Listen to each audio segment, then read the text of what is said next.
In the beating heart of the Bronx, three stories are about to stir every pulse of emotion in New York Yankees fans. From the outfield to the infield, from the immediate present to an uncertain future, moves that began as simple rumors and transactions have already turned into pieces of a puzzle that could reshape the franchise's destiny. These are changes that touch recent idols, new bets, and even decisions already sparking heated debates behind the scenes. And here, where every play carries the weight of tradition and every decision echoes through the stands of Yankee Stadium, you'll follow every detail with the intensity that only baseball in the Bronx can deliver. So go ahead and leave a like, subscribe to the channel, and turn on notifications, because these three stories will make you see the Yankees' future in a way you haven't imagined yet. News 1. What if the most emotional farewell of the season doesn't come from a cemented star, but from a player who, for nearly a decade, carried the weight of dreams and the hope of establishing himself on baseball's biggest stage? The story of Oswald Peraza and his departure from the New York Yankees is not just a transaction on paper. It's a farewell chapter that blends gratitude, frustration, and uncertain restart on the other side of the country. The Yankees, throughout their history, have gone through goodbyes that broke hearts. Players who, even without becoming legends, made their mark through sweat and dedication. Peraza's trade to the Los Angeles Angels at the trade deadline echoes memories of other unexpected moves that changed the team's face. But here, the difference lies in a relationship built over 9 years. From that 19-year-old kid who signed in 2016 to the man who, today, despite still playing at a high level, in the final act of his time with the Yankees, Oswald Peraza was sent to the Angels in exchange for rookie outfielder Wilber Santapena and international bonus pool money.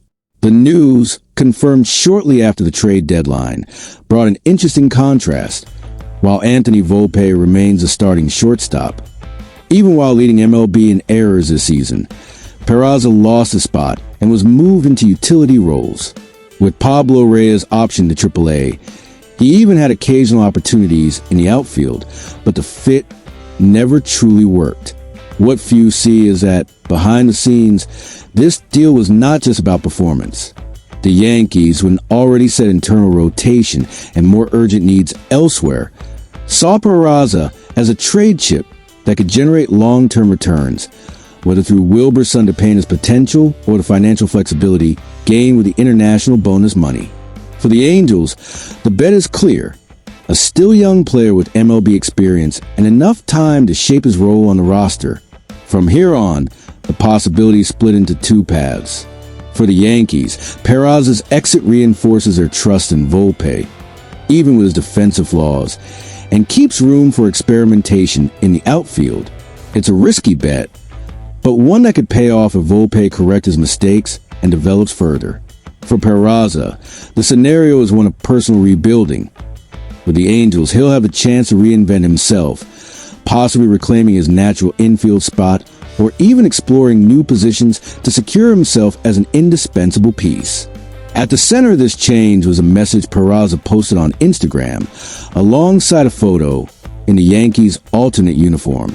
A text filled with emotion, gratitude, and memories, where he thanked everyone, coaches, teammates, medical staff, trainers, and especially the fans in the Bronx. He recalled every criticism and every cheer, acknowledging that this intensity shaped him as both an athlete and a person. Now, the question is for you. Was this trade the push Peraza needed to take off, or did the Yankees give up too soon on a talent who could have bloomed in the Bronx? Comment down below. I want to hear your opinion. And don't step away from the channel, because in the next video we'll explore a hot rumor that could shake up MLB even before the next trade window. Turn on notifications now, because when this story breaks, you'll want to be the first to know. News 2. Cody Bellinger arrived in the Bronx like a burst of energy, the kind of reinforcement that changes a team's rhythm and reignites a fan base's passion. In just a few months, he went from being a gamble to a leading figure, stacking up impressive numbers and delivering moments already etched into the recent memory of New York Yankees fans. But now, just when everything seemed set for a long-term partnership, the storyline might take a dramatic turn. The end of this chapter could be closer than many think. The Yankees have faced this kind of dilemma before. Keep a star at all costs or let him move on to a new destination and reinvent the roster. In Bellinger's case, the situation is even more delicate. He arrived this past offseason from the Chicago Cubs, fits seamlessly into a star-studded lineup, and this season has been among the team's best players. However, Kerry Miller of Bleacher Report points to a different future, one with Bellinger wearing a San Francisco Giants uniform next offseason. The rumor hinges on a key point. Bellinger holds a $25 million player option for 2026, but is expected to decline in pursuit of a long-term deal, something in a range of 3 to 4 years, surpassing $80 million. At 31, he knows this may be the last big chance of his career to secure a 9-figure contract. And teams like the Giants are ready to make a call. Behind the scenes, the Yankees' decision involves more than just money. With 113 hits, 20 home runs, 63 runs scored, 66 RBIs, and 10 stolen bases this season, Bellinger is a core piece. But the value of a lengthy, despite still playing at a high level, could limit other priorities. Represents a short-term. This is where the name Luis Arraez of the San Diego Padres emerges as a possible target. Arraez, a 3-time batting champion and possibly competing for fourth, would take over first base from Paul Goldschmidt.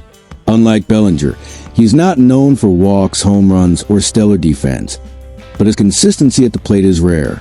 Bringing him in, however, would also require another 9-figure deal, likely around $100 million over 7 years. What the Yankees gain or lose will depend on the path they choose. With Bellinger, they keep outfield power and speed on the bases.